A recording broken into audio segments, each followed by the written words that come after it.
as of 4 p.m., we had 7,500 connections, homes and businesses that were still without power. So that number continues to fluctuate, and as we see heavy storms move through, strong storms move through, that number will creep up, and then the line crews will restore them. So our max power outages so far was 15,400 earlier this morning. The utilities hit hardest right now are in Chester County and Hardeman County, and that's the Henderson Water Department that has a boil water advisory, and the Hardeman County and the Grand Junction Water Department that has no water right now. So for folks there that need water, they should contact their utility for further instructions, and the county EMA, and those folks can help get water to them. This storm system has caused a number of weather-related fatalities.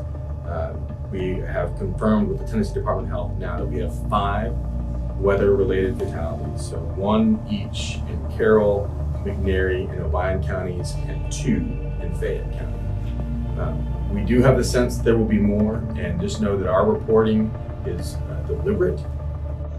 There's one north and one south of them, so we look for that. All I see is a piece of plywood. We're gonna be 1097 in the area this evening.